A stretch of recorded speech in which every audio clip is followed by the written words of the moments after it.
युवा से करते हैं बातचीत और दीपेंद्र गोस्वामी महाराष्ट्र से हमारे साथ कनेक्टेड हैं। दीपेंद्र जी नमस्कार, पूछिए सवाल।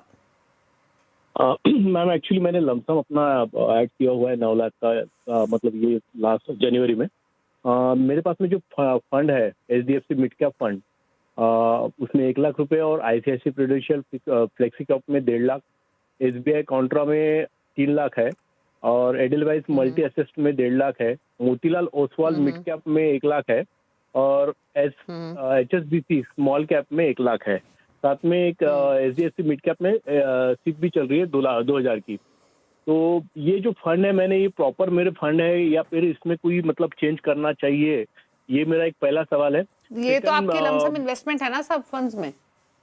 Yes ma'am. तो सिर्फ आपकी एक चल रही है 2,000 रुपए महीना की HDFC मिड कैप में, राइट? तो ये जो मैंने फंड जो मेरे है, ये सब फंड मेरे प्रॉपर है, इसमें कोई चेंजेस करना चाहिए क्या? और सेकंड सवाल है कि अभी मैं फिर मतलब लमसम कहीं डालना है, ये प्रॉपर टाइम है क्या लमसम डालना है तो, और डालना है तो फिर कौन से फंड पे डालना है? ठीक है, तो प्रतिभा 3 सवाल हैं इनके। इन्होंने अपने फंड्स तो आपको बताया, लमसम इन्वेस्टमेंट इन्होंने की हुई 9 लाख के आसपास की और एक HDFC मिड कैप में 2,000 की सिप भी चल रही है। तो पहला था पोर्टफोलियो कैसा है, इन लमसम फंड्स को रखें 15 ईयर्स के लिए या कुछ बदलाव करने की जरूरत है? 15 ईयर्स में 1 करोड़ का टारगेट ये मान के चल रहे हैं। और दूसरा, इनको कुछ एडिशनल लमसम अमाउंट डालना है, तो क्या ये राइट टाइम है मार्केट्स में लमसम पैसे डालने का, और अगर हाँ तो किन फंड्स में? देखिए दीपेंद्र जी, आपने बताया कि शायद आपने 1 ही साल हुआ है आपको इन्वेस्ट करके ये लमसम में आपने जो इन्वेस्ट किया है। 40% आपका एलोकेशन लार्ज कैप में है, 34% मिड कैप में और 20% स्मॉल कैप में। तो ये परफॉर्मेंस आपको आप जो एक्सपेक्ट कर रहे थे शायद 1 ईयर में वो हुआ नहीं है, but this is not the time कि आप इस पे आप इसको पूरा चेंज कर दे। आगे जाके आपको इसको बैलेंस करने के लिए थोड़ा स्मॉल कैप कम करके लार्ज कैप बढ़ाने की जरूरत है, ताकि वॉलेटिलिटी कम बनेगा। तो अगर आप ऐड करना चाह रहे हो, इफ यू लुकिंग टू ये जो फंड्स है 34, ये एग्जिस्टिंग फंड्स में आप ऐड कर सकते हो। इसमें अगर आप देखेंगे तो 3 फंड आपने ऐसा चुना है जहां पे फंड मैनेजर के पास फ्लेक्सिबिलिटी है। एक तो ICICI प्रूडेंशियल का फ्लेक्सी कैप, जो फ्लेक्सी कैप कैटेगरी में है, और SBI का कॉन्ट्रा।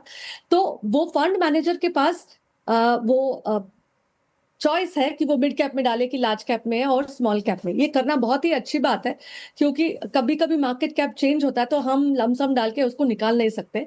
अगर आप 2 फंड ऐड कर रहे हो इसमें, तो आप HDFC फ्लेक्सी कैप और PPFAS या एक ही फंड आप ऐड करना चाहते हो, इन दोनों में से आप ऐड कर सकते हो।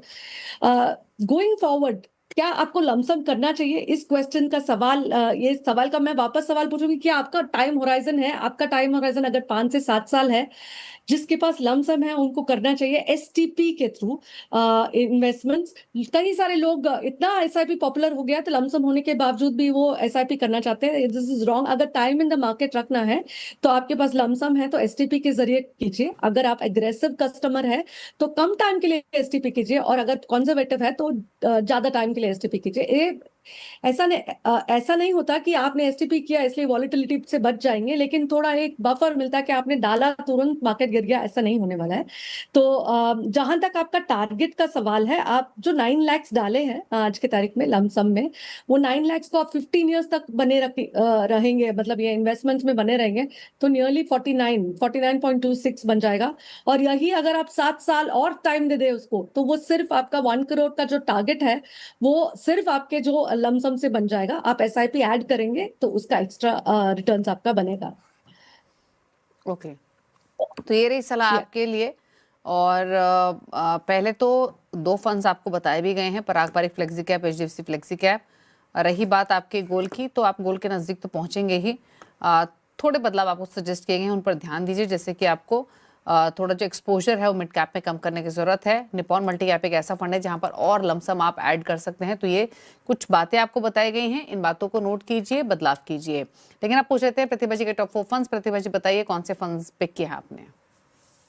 हाइब्रिड कैटेगरी में White Oak multi asset fund all time highs जब होता है, it's always a good category to be in.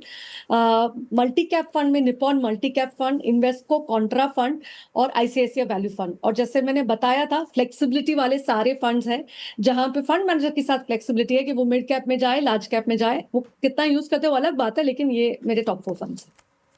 Okay, तो ICICI Pru value fund, Nippon multi cap, Invesco contra, White Oak multi asset fund, ये 4 funds recommend किए हैं प्रतिभा जी ने।